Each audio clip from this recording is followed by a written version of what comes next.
Please welcome President of the Republic of Colombia, Duque Marquez.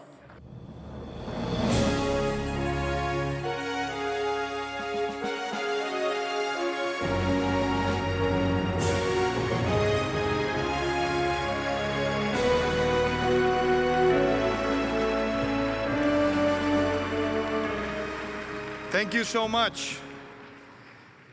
It's a great honor for me to be here in APAC, and it's a great pleasure for me to speak before you to talk about Colombia. We are a nation that has learned the value of resilience. We are a nation that has learned to turn every single adversity into the most important opportunity. Maybe 20 years ago, if I were standing here, you would have heard a speech of a country that was facing major turmoils. But in the last 20 years, Colombia has turned its story into a success story. We have expanded life expectancy. We have increased income per capita.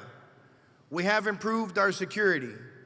We have made our economy a vibrant economy and an example in Latin America of defending the principles of entrepreneurship.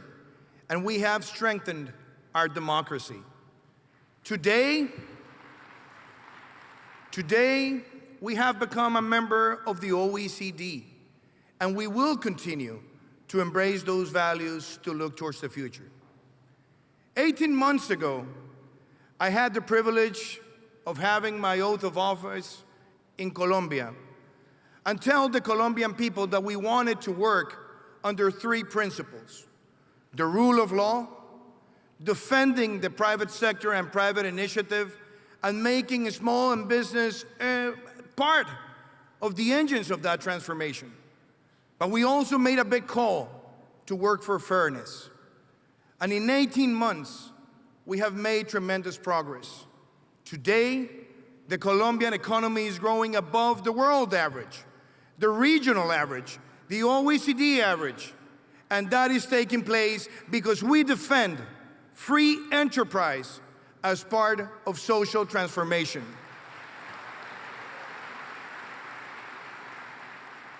We've also reached, in 2019, one of the lowest homicide rates in 40 years with the double of the population. We have reached the highest results ever on tourism and agricultural exports.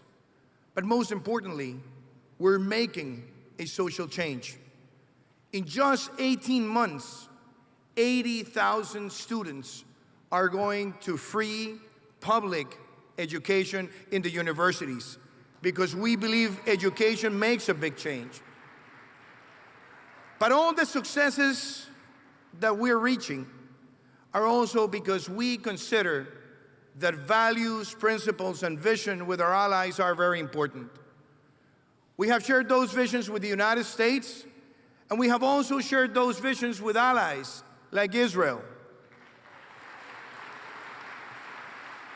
We have received bipartisan support and bicameral support in the United States, and we have received a multi-party support in Israel for the vision that Colombia has.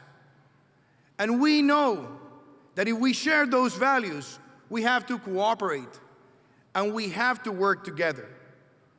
That's the reason why, with Israel, since 1949, we have built a lasting relationship. And this year, we will put in place and in motion the free trade agreement with Israel so that we can jointly move investment, entrepreneurship, science, technology, and agricultural development.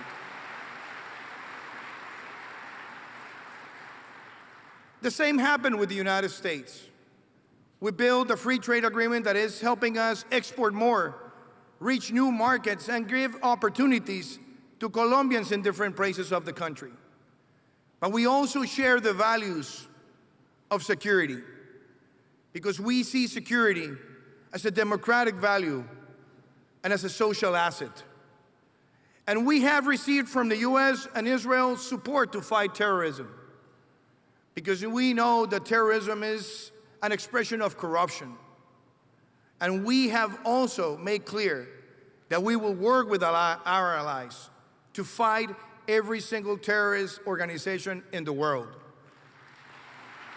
That's the reason why a few weeks ago we had a summit in Bogota with other Latin American countries, and we decided to adopt the terrorist list from the United States and the European Union. And it is to make clear that organizations such as Hezbollah need to be destroyed, like ELN, like the FARC dissidencies, like Hamas, because we cannot tolerate terrorism as an expression. And that's the same reason why today we want to see the values of fairness taking place. We have to learn from our allies, and we have to work together to provide opportunities for those who are impoverished. We need to allow kids from low-income families to have the access to nutrition. But we also know that that only happens if we also share the values of innovation. And this year, with the United States, we will increase the technical cooperation on those fronts. But we will also be able to work with Israel to have a Colombian innovation office in Israel that will take that knowledge to be applied in Colombia, because that's the work that has to be built upon between allies. I also want to express to you that the history of Colombia has also been enriched by the history of migration. We have received migrants that have made a difference. And in years of distress and in years of sorrow, Colombia had the doors open to Jewish immigration to Colombia. They built very important companies in the 20th century. The first blood bank. We had the advances in medicine with the help of those migrants. And today, when we look back, we know that migration has produced a very important positive effect in Colombia. And that's the reason why today, instead of getting into the path of anti-immigration, we have supported the Venezuelans, brothers and sisters, that have come to Colombia because they have fled away the impacts of a terrible dictatorship.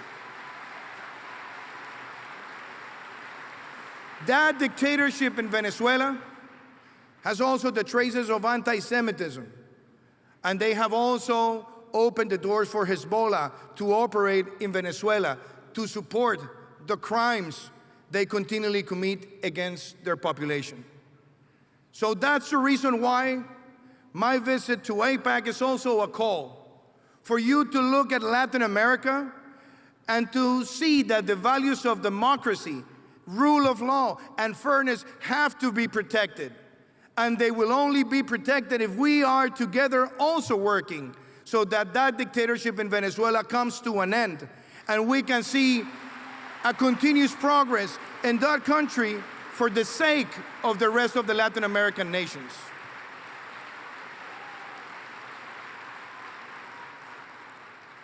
It is our duty to see that the political battles we face in the world today are not about fights between right and left. It's about demagogues versus pedagogues.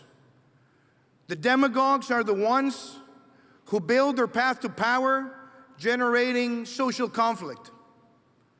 They also demonize the private sector. And at the end, they destroy the values that we have defended, as has happened in Venezuela. The pedagogues are the ones who teach and work with society so that we know that we can get success only if there's hard work, but also if there's fiscal prudence, and also if there's no demagoguery, and we can ensure that every penny is soundly invested in those who are in need. So we have to defeat the demagogues, and we have to promote the pedagogues in the way we approach politics. We, as Colombia, have been a nation that has evolved through the years with hard work and with the help of the international community. Allies like the United States and Israel have been very supportive of our transformations, and we will continue to embrace those values, and we will continue to defend them in every instance in the international arena, whether it's bilateral or multilateral. I hope this year to visit Israel, to put in motion the free trade agreement, and to invite Israel to invest in Colombia. And we also want our exports to reach those markets because we believe that it's through friendship and genuine alliances that we can make a positive impact. For me to be here in APAC, it's a way to recognize that story, that path, but also to make clear that for the challenges we face, we must, more than ever, continue to be aligned with the principles of democracy. Because when we see diplomacy without principles, that's hypocrisy. When we see power without principles, that is an expression just of pure ambition. We are here to recognize that the values that we have embraced are the values that will take us to a better stage. Thank you very much.